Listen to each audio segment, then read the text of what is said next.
Hello.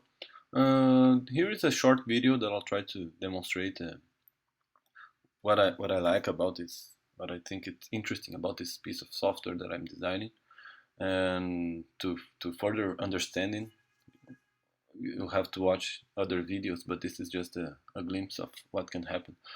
So this is a artificial life simulator, and the food is falling, the green dots and the white circles are life forms, and there are random mutations. The color, the pink and red circles are extra cells, there are flagellas, there are sensors, and from this chaotic situation to with random mutations, you can eventually things get more complex.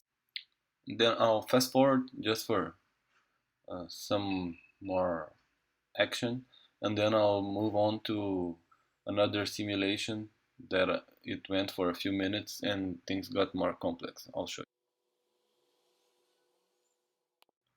you. Okay, so here I actually forgot the simulation open. I don't know for how many minutes, maybe a few hours, and this lifeform evolved to an adaptation that I think it's really interesting because it somehow learned how to swim horizontally.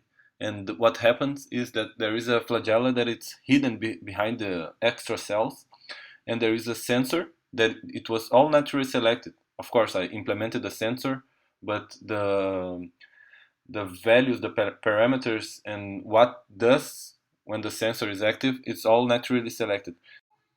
And as you can see, the this life form learned how to swim horizontally using the sensor.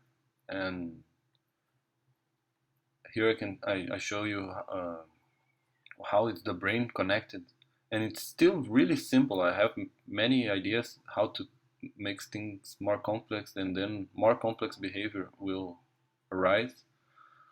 And that's it. Next I'll show you another adaptation that ran in the same configuration, the same parameters, and it's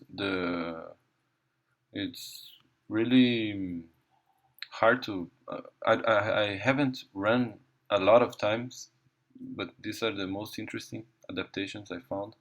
But uh, complexity will increase eventually when I have time to implement more ideas that I have. And I'll fast forward to the next adaptation.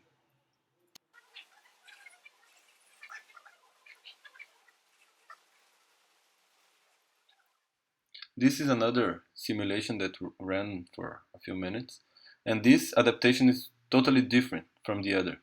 This, instead of following the day, the creatures have the first part of its life. It sleeps and waits for the day to come, and then after a while it starts moving, and it kind of waits for the day to come instead of following the day.